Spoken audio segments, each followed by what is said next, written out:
আমার প্রিয় বাংলাদেশি ভাইয়েরা, আপনারা যে যেখানে অবস্থান করেছেন এবং বর্তমানে যে যেখানে আছেন সবাইকে সালামু আলাইকুম।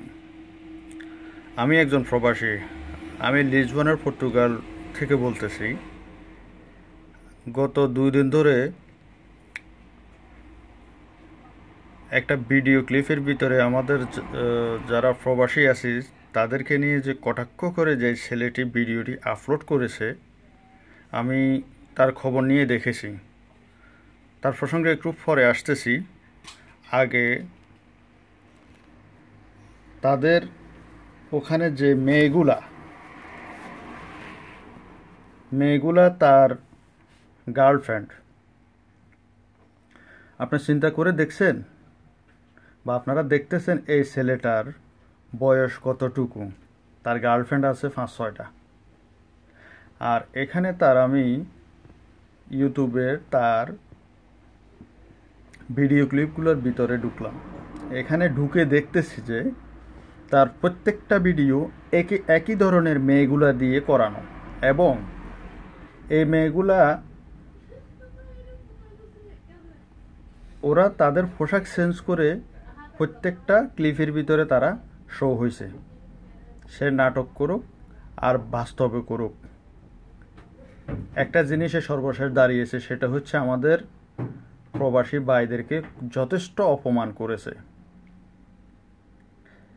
আমি মেয়েগুলার উদ্দেশ্যে বলতেছি, তোমরা যদি নাটক করো, ঢং করো, অভিনয় করো, এই অভিনয়টা কিন্তু একদিন বাস্তব হবে। তখন কি চিন্তা করে দেখছো তখন তোমাদের কি হবে? মেয়ে হয়ে যখন জন্ম নিয়েছো, এই পৃথিবীতে কোনো না কোনো পুরুষের সাথে তোমাদের বিয়ে হবে। আর তোমরা তো এখন বাংলাদেশে একটা জিনিস চালু হয়েছে, পুরুষ না পাইলে কি মেয়েও বিয়ে করতে পারবা। তোমরা যে বেহায়ার পথে নামছো, তোমাদের লজ্জা থাকা উচিত। তোমরা কত বড় বেয়াদব, তোমরা কত বড় দুশ্চরিত্রা মেয়ে হলে এই ধরনের নাটক করো, এই ধরনের শর্ট ফিল্ম করো। আমার ভাবতে অবাক লাগে, খুব ঘৃণা লাগে। কারণ হচ্ছে যে আমাদের দেশের মেয়েরা এভাবে একটা শর্ট ফিল্ম করবে। আজকে যদি বাংলাদেশের ভাইদেরকে এভাবে হেয় না করে যদি অন্য কোনো কান্ট্রির লোকদেরকে বলতা, এতটুকু গায়ে লাগতো না। আমিও একজন প্রবাসী। তুমি আমাকে পছন্দ করবে না। আমি যদি 10,000 টাকার একটা বান্ডিল দেখাই, সাথে সাথে আমারে ফিসও নিবা। তোমরা ওই ধরনের মেয়ে, কারণ তোমরা বিদেশিদের পছন্দ করো না। তোমার কথায় আমি একমত, বাট তুমি তো বিদেশির টাকা ঠিকই পছন্দ করো। তোমার ভাই বিদেশ থাকে, মাস শেষ হইলে মাকে জিজ্ঞেস করো, আম্মু ভাইয়া আমার জন্য টাকা দিছে নে? ওই টাকাগুলা কি তোমার ভাই এখানে তোমাদের মতো কারো সাথে মিলন মেলা করে ইনকাম করে? এখানে অনেক প্রবাসী ভাই আছে, বেয়াদপি নেবেন না, কারণ ধৈর্যের ভাত ভাঙে গেছে, আর পারতেছি না। ওরা যে ব্যবহারগুলা করেছে, এগুলার উত্তর দিতে গেলে 24টা ঘন্টা আমাদের সময় লাগবে। আর ওই সময়টা আমরা ব্যয় করতে পারি না, এই কারণে আমরা কাজ করি, আমরা কাজে যেতে হয়, আমরা ডিউটি আছে। আর এরা যেগুলো বলছে, আমাদের বিদেশি প্রবাসীদেরকে তারা পছন্দ করে না, করার দরকার নেই। তোদের মতো বেহায়ারে কোনো বিদেশি কোনো প্রবাসী ভাইয়ের বাড়ির ভিতরে ফাতিল মাজার জন্য রাখবে না। তোরা আয়নায় গিয়ে তোদের চেহারা দেখেছিস? তোদের বডির কন্ডিশন দেখেছিস? তোরা তো এখনো তোদের বিয়ে হয় নাই যতটুক দেখতেছি, কিন্তু তোদেরকে দেখতে তো মনে হয় যে 4টা পোলার মা। বডির কন্ডিশন এরকম কেমনে করছস? প্রবাসী ছেলেদের অন্য কিছুর অভিজ্ঞতা না থাকুক, তোদের মতো 4 পোলার মাকে চেনার অভিজ্ঞতা ঠিকই আছে। তোদেরকে কেউ কোনো প্রবাসী বিয়ে করবে না, কারণ তোরা যেটা এখানে নাটকের ভিতরে তুলে ধরছ, এটা তোদের জন্য সামনে বাস্তবতায় রূপ নেবে।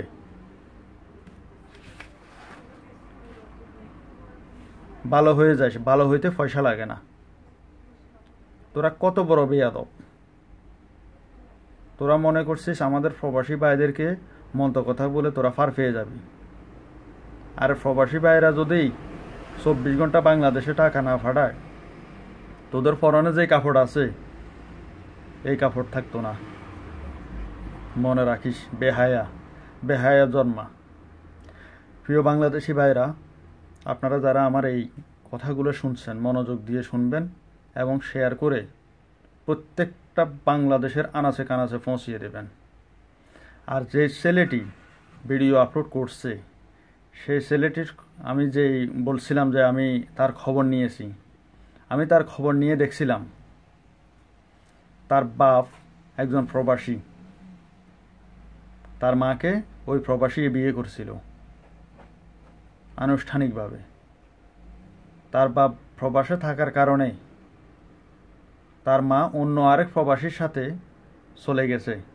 বিয়ে তো একটা হয়ে গেছে, আর দরকার নেই, পরেটা না হইলেও হবে। তার বোন একটা ছিল, তার বোনটি একজন ইতালি প্রবাসী, তাদের পাশের বাসার, ওর সাথে চলে গেছে। ওইদিকে খবর নিয়ে দেখলাম ওই ছেলেটারে ফেরায় ফেলায় ব্ল্যাকমেল করা হয়েছে, করে বাগায় নিয়ে গেছে।